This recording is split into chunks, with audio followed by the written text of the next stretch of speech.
नमस्कार दोस्तों। चलिए आज एक बहुत ही शक्तिशाली और गहरी कविता की दुनिया में चलते हैं। स्वामी विवेकानंद की काली द मदर। देखिए, ये सिर्फ एक कविता नहीं है, ये अपने आप में एक दर्शन है, एक बहुत ही गहरा अनुभव है। तो आइए साथ मिलकर इसके रहस्यों को समझने की कोशिश करते हैं। आप और हम सब स्वामी विवेकानंद को एक महान संत और विचारक के तौर पे तो जानते ही हैं, पर क्या आप जानते हैं कि वो एक असाधारण कवि भी थे? और ये जो कविता है काली द मदर, ये उनकी कोई कोरी कल्पना नहीं है। नहीं, ये सीधे सीधे उस ब्रह्मांडीय शक्ति माँ काली के साक्षात दर्शन का नतीजा है, जो उन्होंने खुद अनुभव किया था। तो इस कविता के बारे में कुछ बातें जान लेते हैं। ये 1898 में लिखी गई थी, जब स्वामी जी कश्मीर में थे और वहीं उन्हें ये गहरा आध्यात्मिक अनुभव हुआ। अब देखिए, ये कविता देवी के उस रूप की बात करती है जिससे सच कहें तो हम अक्सर डरते हैं, उनके भयानक विनाशकारी रूप की। पर यह सिर्फ विनाश के बारे में नहीं है, ये समय, अस्तित्व और अद्वैत वेदांत के दर्शन को समझने की एक चाबी है। अद्वैत का सीधा सा मतलब है जो दो नहीं है, यानी ये मानना कि बनाना और बिगाड़ना, सृजन और विनाश, ये एक ही परम सत्य के दो अलग अलग चेहरे हैं। तो चलिए समझते हैं कि ये कविता डर के बारे में नहीं, बल्कि हिम्मत से पूरी सच्चाई का सामना करने के बारे में। तो चलिए अब सीधा कविता की पंक्तियों के अंदर चलते हैं, लाइन बाय लाइन। कोशिश कीजिएगा कि आप हर शब्द पर और स्वामी जी ने जो पावरफुल इमेजेस बनाई हैं उन पर पूरा ध्यान दें। तो पहली पंक्तियां देखिए, the stars are blotted out. इसका मतलब है तारे पूरी तरह से मिटा दिए गए हैं, जैसे किसी ने आसमान पर काली स्याही पोत दी हो। बादल एक के ऊपर एक झड़ते जा रहे हैं। और वो अंधेरा, सोचिए वो अंधेरा कैसा है, वाइब्रेंट, सोनेंट। ये कोई खाली मुर्दा अंधेरा नहीं है, ये जिंदा है, इसमें कंपन है, इसमें एक आवाज है, एक गूंजता हुआ जीवंत अंधेरा। और अब जरा हवा के इस रूपक, इस मेटाफर को देखिए, कमाल है। ऐसा महसूस हो रहा है जैसे इस गरजती घूमती हुई हवा में लाखों पागलों की आत्माएं हैं जो अभी अभी किसी कैद से छूटी हैं। और वो क्या कर रही हैं? वो पेड़ों को जड़ से उखाड़ रही हैं, रास्ते में जो कुछ भी आ रहा है उसे उड़ा के फेंक रही हैं। मतलब प्रकृति की वो शक्ति जिसे कंट्रोल करना नामुमकिन है, उसका क्या जबरदस्त चित्र बनाया यहाँ। तो अब तक हमने देखा प्रकृति का तूफान, पर अब कविता इससे आगे बढ़ती है।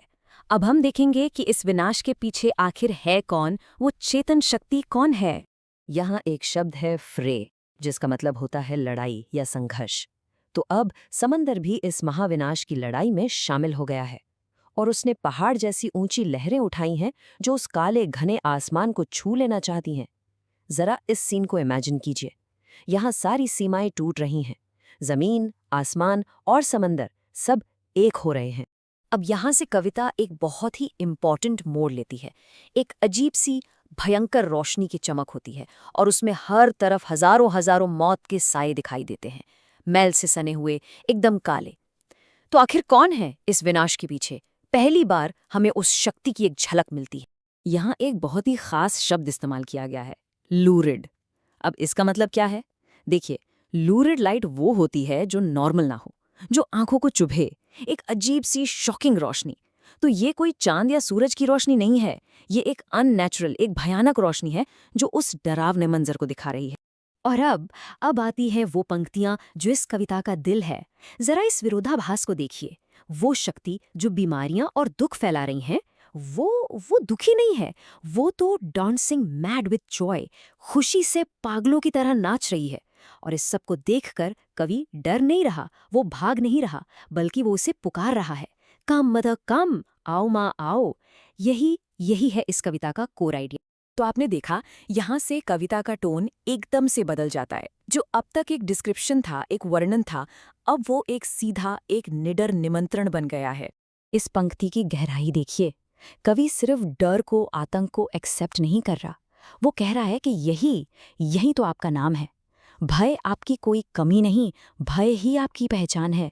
इसको थोड़ा ध्यान से समझते हैं, इसका मतलब कितना गहरा है कि जिस सांस से हम जिंदा हैं, उसी सांस में मौत भी छुपी है।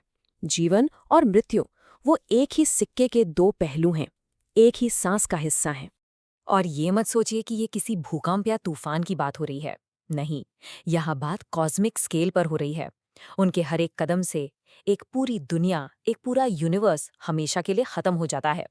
ये क्रिएशन और डिस्ट्रक्शन का वो अंतहीन चक्र है जो चलता ही रहता है। तो अब आपके मन में ये सवाल आ रहा होगा कि ठीक है, विनाश हो रहा है, पर इसके पीछे की फिलॉसफी क्या है, इसका मतलब क्या है? और सच कहूं तो यही इस कविता का सबसे इंटरेस्टिंग पार्ट है। चलिए अब इसकी अद्वैत वेदांत की फिलॉसफी को समझते हैं।